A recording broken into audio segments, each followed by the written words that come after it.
Hello, everybody, and welcome. I'm so excited to have you all here today. For those of you who don't know, I'm Allison Cooper, the founder of Project Motherhood, and I feel like I'm with a celebrity today. I'm so excited.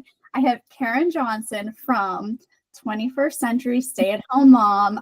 I've followed her forever. I'm so excited. She has a new book coming out, so we're going to do a deep dive into that. So for now, Karen, please intro yourself and share a little bit more about what you do. Hi. Yes, thank you so much for having me. I'm so excited to be here. Most, people know me on social media as the 21st Century Stay-at-Home Mom. Sort of came up with that name a really long time ago. I mean, gosh, I feel very old, but my oldest is 16.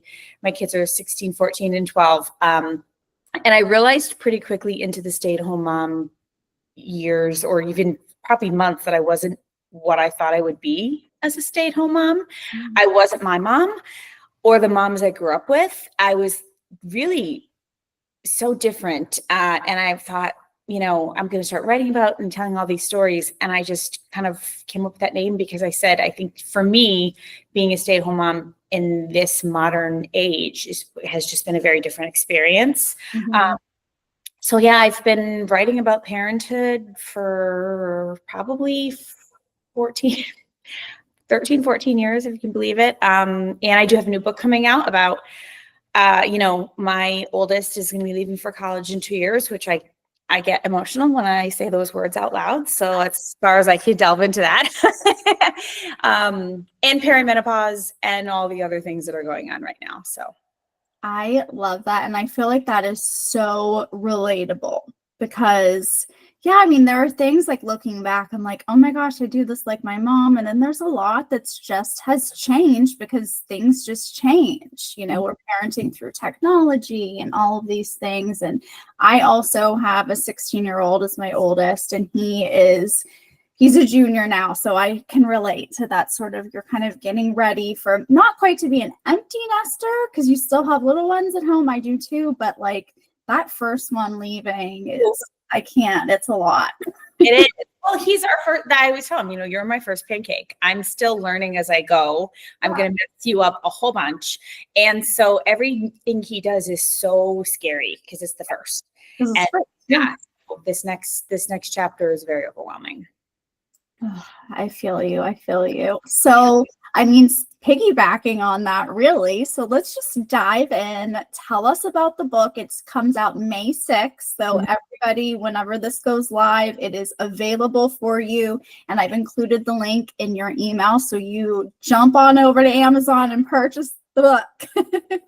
Thank you. Yes, it's called What Do I Want to Be When They Grow Up? And Other Thoughts from a 40-something Mom.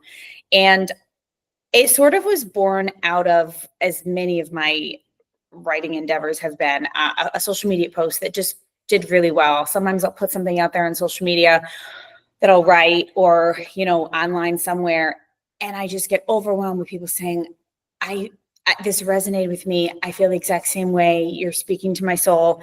And so I just sort of said, this is for all the moms out there in their 40s that are just starting to think about, like, it's not too long until my hashtag mom life days are over. I mean, we're always going to be mom. We're always going to be on standby for whatever they need. But the running a million places, making sure there's a million snacks in the house, all the piles of shoes by the door, all those pieces of motherhood, it's going to look really different in a few years. And what does it mean for us? Especially for somebody like, I gave up my teaching career to be a stay-at-home mom, which I think was the right choice for me. But that's kind of all many of us do for decades. And then all of a sudden it's over.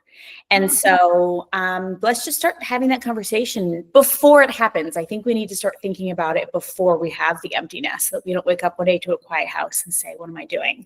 Yeah. Thinking about now how we can kind of prepare ourselves for those, quiet days that are coming our way.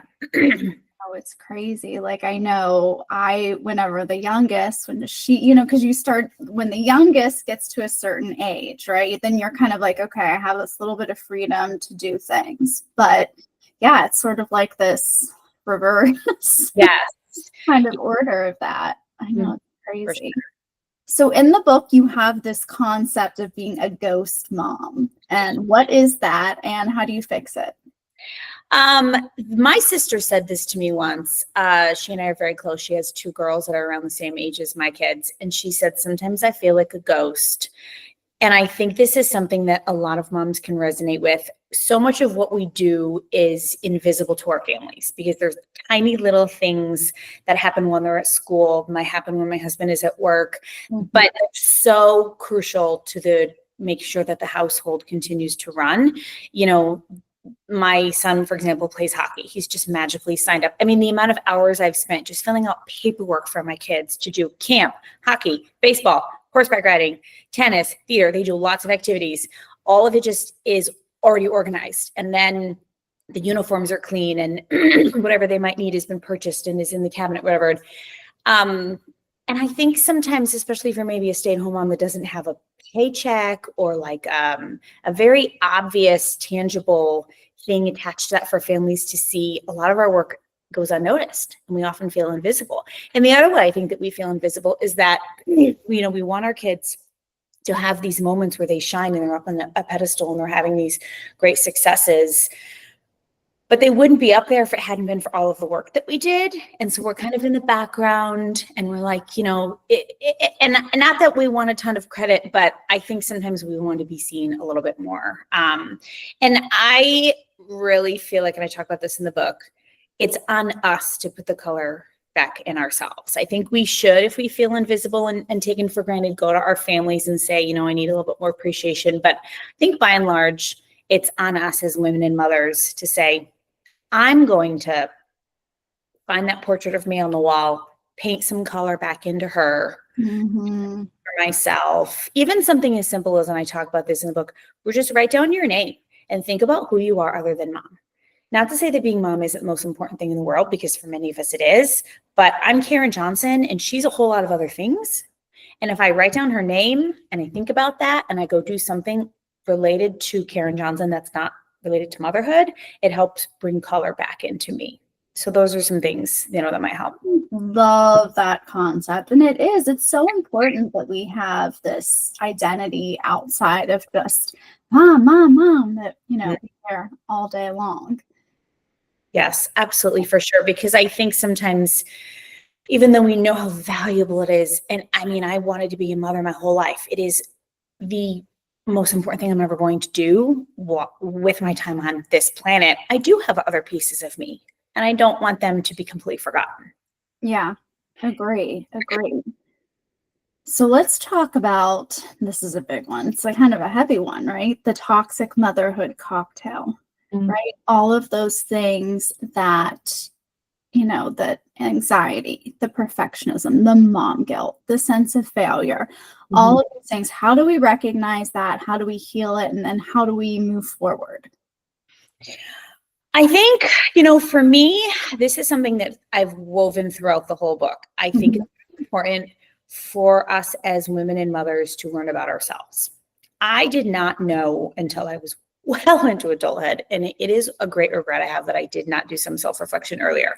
Did not know until well into adulthood how much my perfectionism and anxiety controls my life, controls my brain, controls my feelings of whether I'm a success or a failure at anything that I do, including motherhood. And when you don't really realize it about yourself, it's very easy to get caught up in, letting that tornado sort of swirl around you. I am a perfectionist. It has been a lifelong battle. I think motherhood really knocks the wind out of you pretty quickly if you're a perfectionist, because you cannot have a perfect house, have a perfect life, have perfectly well-behaved children, have everything go perfectly. It's impossible. And any mom out there who's creating the illusion that she's doing that, that's an illusion that I think some of us feel inferior if we see it and we think that might be real. So I think there's a lot of things we can do here. I think it's important to learn about yourself. If you are struggling in motherhood, I think far too often we don't stop and take the time to think about what our core needs of mine are not being met here. I'm feeling like I'm failing. I know that I'm not. objectively, but I feel it. So let me stop and sort of think about what's going on here. And I am a huge fan of therapy. I've talked a lot about my therapist in the book, but I know that's not feasible for everybody, time-wise, financially, things like that. But what I hope the book can provide is sort of a series of like tiny little therapy sessions where someone might read my story and be like, hey, that sounds like my story. And I can say, well, these are a few things that I've done that have helped me climb out of that darkness. So that's awesome, because therapy is amazing. And then to have something like, I know I read at night, so like to have something that to like, okay, this is sitting beside my bed, or even not just when you're like going through it the first time, but it sounds to me like this is a book that you can go back on and reflect at different points in motherhood in your journey. Yes, I have a whole section about the early baby days. I mean, and that for me was, 15, 16 years ago, those first few years were brutal for me. I really hit the bottom of any feeling of self-worth, any feeling of success. I just could not seem to get a handle on why doesn't motherhood look like I thought it would look, and what am I doing wrong, and what's wrong with me? So if anybody who's feeling that right now, even though this is about, in large part about like, what do you do when your kids have grown up? It's also about the beginning and doing the work that we deserve to do for ourselves from the beginning, so that, I don't want to have regret, but I do wish sometimes that I could go back and find myself as a young mom and kind of scoop her up and be like, you're okay. You're actually doing a really good job. And it's really okay that some of these days are awful. You're still a good mom. Stop. For sure. So something that popped in my head actually when you're speaking about perfectionism, and then in the beginning how you were saying that like, our parenting experience is so different now than like our moms had. So for instance, nowadays we have this Instagram highlight reel look at everything. And I know I'll talk to my mom about it every once in a while, and she'll say like, I didn't have any of that pressure. Do you feel that that's one of these triggers that impacts us, that makes modern day motherhood so stressful? Yes, I think social media is wonderful in many ways and toxic in many ways. Yeah. I do feel like it's changing, and there are more and more motherhood accounts that are popping up in recent years that show more of a realistic picture. Moms who normalize, I have a messy house and I don't always have my hair and makeup done, and this is my actual body, and I'm, maybe making peace with it. I've carried babies into this world, or, all those things that I think the early days of social media were very curated and very, people only showed the perfect highlight reel, and that could be difficult to compare ourselves to.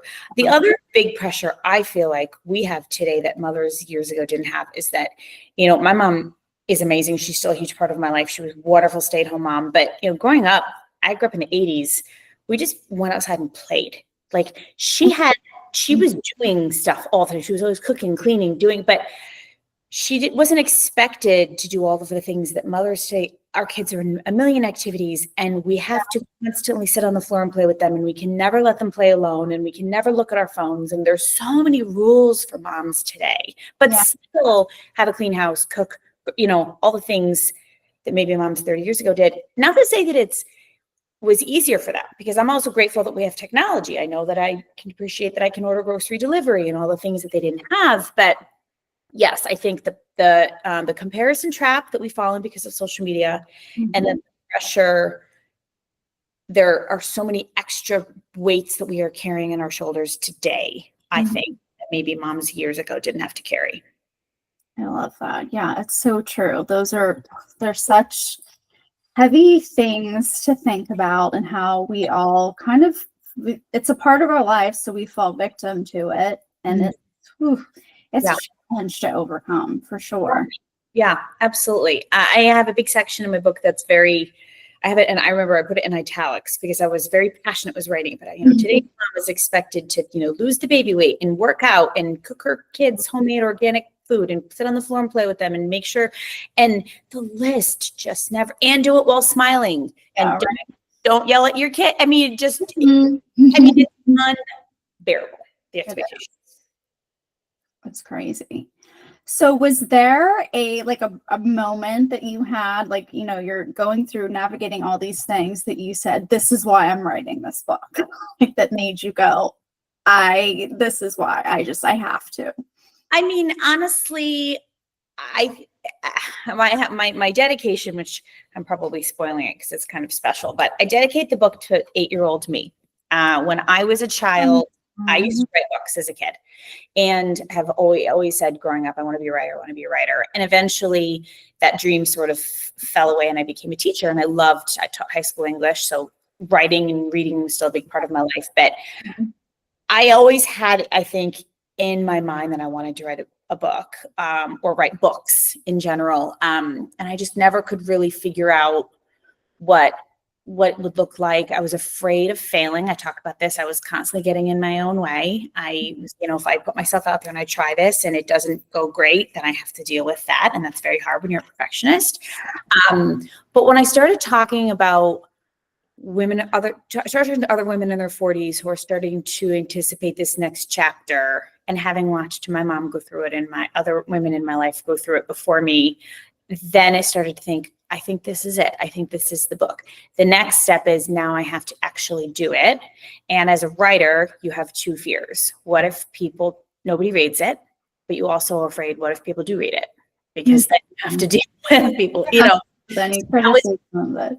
I held back still for a little bit. And then finally, and I talk about this, there were a series of little signs that kind of kept popping up. And I was like, okay, I'm not a huge, sign person, but there's just a few little things that I was like, all right, God, I hear you. Let's do this. And, so that's kind of how it went.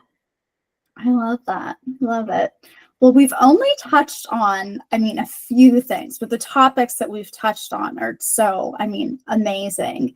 What is, I guess maybe the top 3 things that you hope that readers take away whenever they finish the book?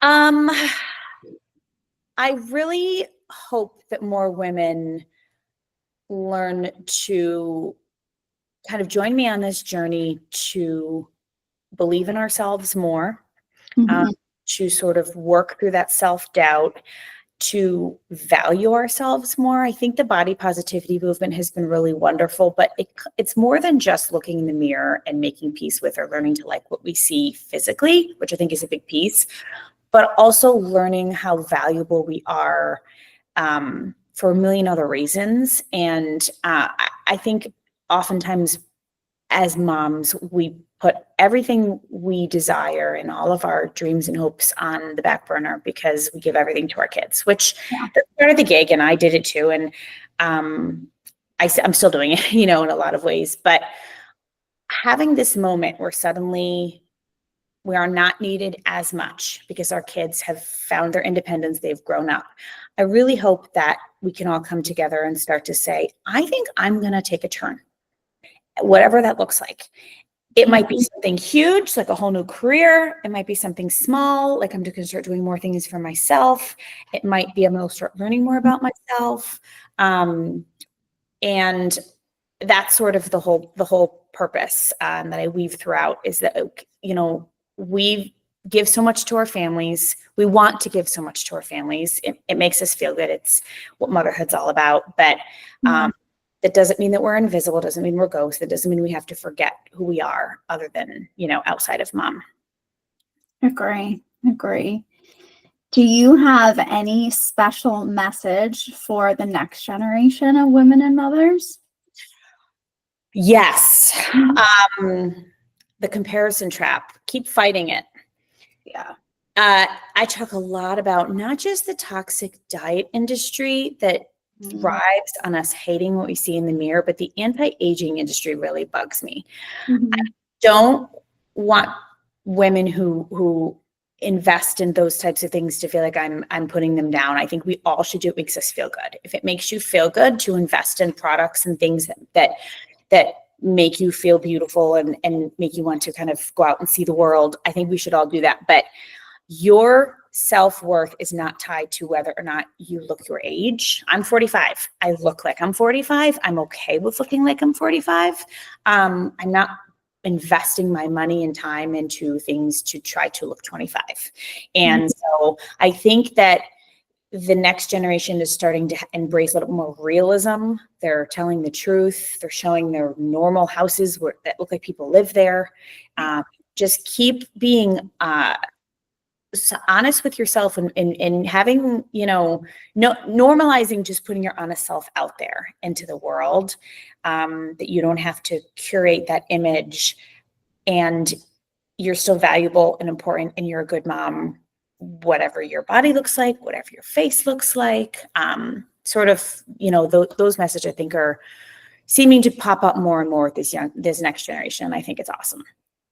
Yeah, I love that. I always struggled with confidence my whole life, as a kid. And I try to bring this up every once in a while on social media, but like whenever we had Blake, who's my youngest, she's 8 now, and it was like, I'm having this baby girl, I knew that I had to make a change because she was going to be watching me, and it goes back to that. And she's part of that next generation. And if she, doesn't grow up with those, mindsets, or if she'll ask me, like, because I love to weight lift, like, I'm doing this because I want to be strong.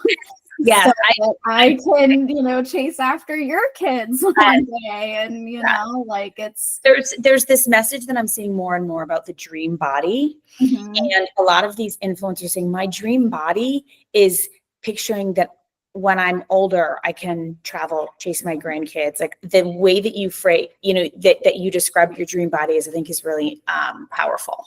And same, I weight lift. We talk about getting stronger. My daughter is 14. And my big thing is I want her to love herself now at 14, but I want her to love herself when she's 45.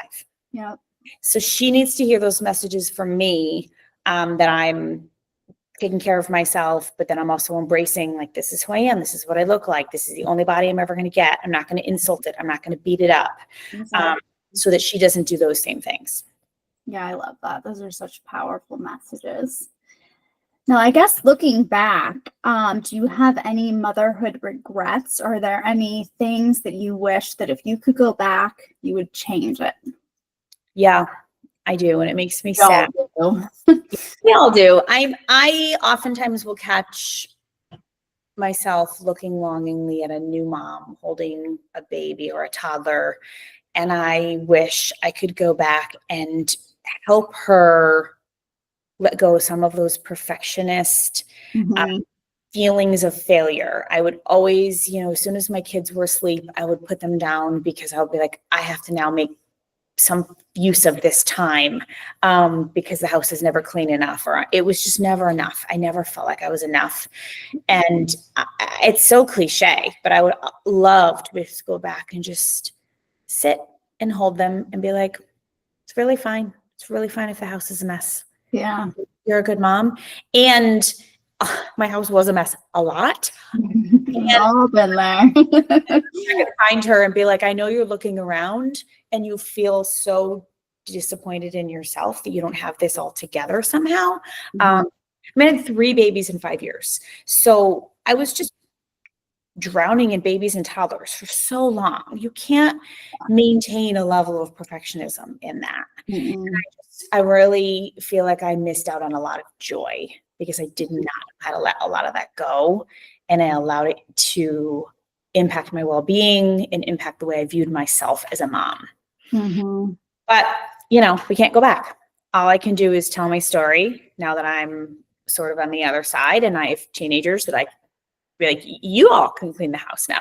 So, absolutely. I love being able to. But like we hear so much today. Oh, you have to give yourself grace. You have to give yourself grace. What does that look like for you? I think it means you need to forgive yourself because we all are going to mess up. I mean, like I said, we joke around with my oldest, but I'm like, we are learning how to be parents of a 16-year-old right now, today.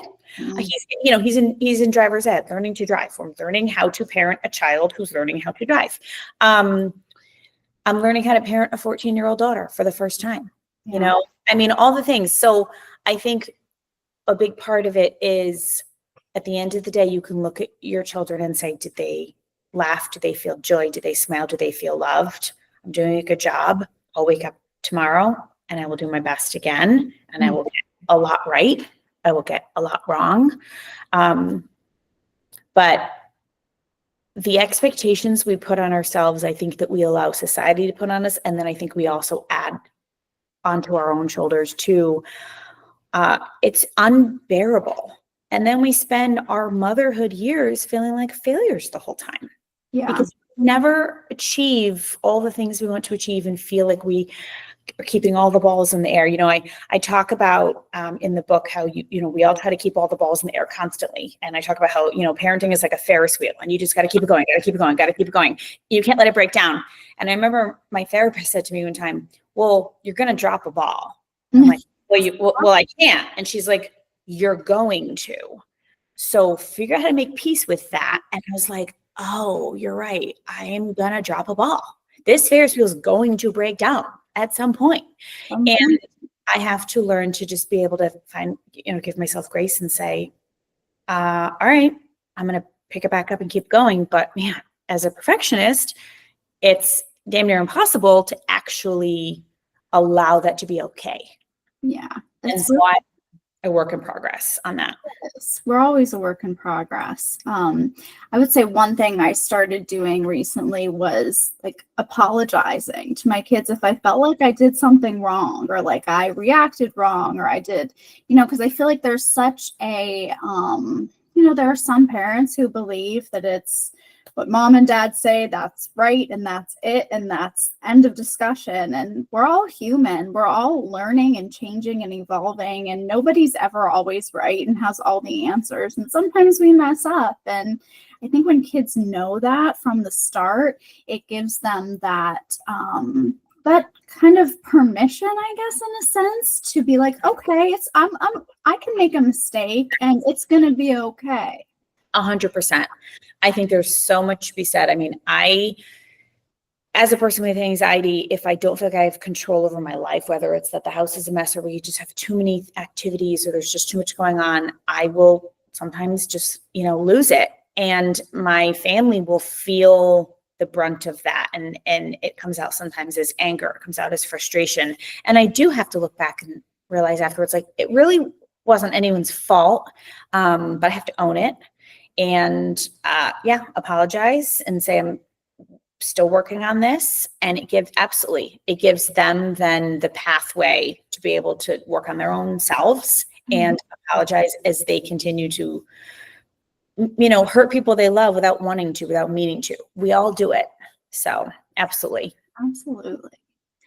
What do you think is the hardest part of motherhood for today's moms? I know we touched on this a little bit before. I talk in the book about how I think that I was born in 1980. I think, and maybe this is the same for other generations, but I think that we were fed a very pretty narrative that girls can have it all and do it all. Mm-hmm. And I think it's great. And I think I've told my daughter a million times, you can absolutely do anything you want to do in life. The lie in there is that we can't do it all at the same time. Mm-hmm. And I think moms today are still struggling with trying to do it all the time. Yeah. I talk about this zombie mom concept that, especially whether you're a stay-at-home mom or work full-time, you've had a long day by nighttime and now you're at parent-teacher conferences and you're shuffling around, but you hurried up to put food in the crock pot before you left and you're trying to drink water because self-care, but you leave your water bottle, the little desk that you sat at your kids, with your kids' teacher, and then you're hearing the lecture, your kid's not reading enough and not practicing his math facts. Okay, we'll do better. And you're just constantly, the weeks never stop. And I don't know how to give, we all need to just, again, give ourselves a little bit of grace, but try to make peace with that. It's not sustainable. It's not healthy. Mm-hmm. We deserve mental rest and to let those wheels stop turning at some point. But yeah, I think that there's just more on us than ever before. Make sure your kids aren't on enough screens. And if they are on screens, are you checking their screens? Are you checking their phones? And who are they talking to? And it's never. And my husband will sometimes say, like, you just toss and turn all night in your sleep. I'm like, Because I'm still, the wheels will start turning. I can't turn them off. Yes. I totally agree. Well, I mean, speaking of that, the wheels never turning off. Why do you think that the mental load still falls on moms today? I don't know. I do think it's getting better. When you hear these statistics about younger generations, like first-time parents that are coming up, I think are figuring it out and they're sharing more from the beginning. In our situation, we were very much a 50-50 couple. We both worked full-time, went to grad school at night. We both cooked, we both cleaned, we both did everything until we had kids. And then I became a stay-at-home mom and my husband works a lot. And it just sort of happened. I think part of it is because I like having the control over everything. I actually talk about this in the book. If he tries to take some pieces off of my plate, I get very anxious.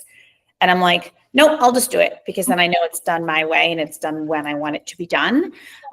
But I also think society expects moms to be the point person, talking to the teachers, talking to the pediatrician, talking to the other moms, planning everything. And we're still catching up to bringing dads or the other partner into those conversations. Mm-hmm. So I feel like when I think about things that are hopefully will be better for my daughter if she gets married and has kids and becomes a mom, I do think that there's starting to be a little bit of a path that's clearing to make this better, equalizing the weight a little bit. But today, I think it's partly us and partly society. And we're all sort of wrapped up in, we kind of want to do it all, but we also need help. We don't know how to delegate. I also talk about, like I just shared a meme the other day, for example, like summer camp. We can say to our husbands or our partners, like, make sure you sign the kids up for summer camp, but that they fill up in 11 seconds. And if you don't get a spot in the summer camp, being the whole mom, like I'm now the one responsible for consoling the disappointed child, for figuring out what to do with the child that was supposed to be at camp. So I might as well just do it. Yeah. And that's why we just do it. But then we're frustrated that we're doing it all, Yeah. So I feel that. I know, wheels constantly. That's the cycle we're in, like my life will be easier in the long run if I just do it all, but I'm angry that I'm doing it all. And I don't know how to. And then that's a whole other issue, because then you're like, how do I relieve myself of this resentment that's sort of building up around everybody? But it's almost you're self-sabotaging in a sense by wanting to take it all on at the same time. I mean, my husband is a great partner and he'll be like, give me some of the mental load. What can I do to help? And I'm like, now I have to go into my list, take my time and energy to parcel out things, to explain how they need to be done, give you the phone number, give you the email, all that. I'll just do it. Do it. Yeah. And then I just get crappy about it. So oh my goodness. Yeah, we're all there. We're all right there. I don't have a million, it's not at the end, there's this epiphany where I'm like, and here are all the answers on how to make your life perfect. It's more of we're in this together. These are some small things I have found that have helped me. Let's continue talking about it and doing better for the next generation so that they continue to talk about it, so that they make better decisions from day one. That might help with, I think, mother's mental health for the next generation. They need to do better for themselves. They deserve better. Absolutely. I love that. Well, Karen, thank you so much for being here with us today. I feel like I can't wait to read the book. And I feel like one thing that always, when I personally have these types of conversations that I think a lot of people are going to feel when they read your book is, I'm not alone. Yes. That overwhelming feeling. Sometimes that's all you need as a mom, is to just hear someone say, I'm going through the exact same thing as you. And that's really big. Yes, I think motherhood can be so cripplingly lonely. It really can. And whatever phase you're in, I found it very lonely in the baby days. Raising teens is lonely in a whole different way. Yeah. Yes, so that's a huge piece. It's like, let's all get together. It's sort of like I'm a friend sitting next to you saying, I'm in this with you. Here's my story. You might, relate to it, and we're in this together. Yeah, I love that. Well, before I let you go, is there anything else you would like to share with our audience about the book, about your blog, because she's still blogging? Well, you can, find me on my site is 21stcenturystayathomeMom.com. And I think we have all this linked, but my social media, I'm old, so I'm still on Facebook. I'm still very active on Facebook. We're sort of the OG social media platform. 21st Century Stay at Home Mom, and Instagram and Threads as well. And the book is available for pre-order on Amazon, Barnes & Noble, Bookshop, and Target. So get your copy today and let me know what you think. Awesome. I cannot wait. And I cannot wait to hear what everybody else thinks too. I'm sure you're going to get rave reviews. Thank you. Thank you again. And thank you everybody for tuning in. Until next time. Bye. Bye. Thank you.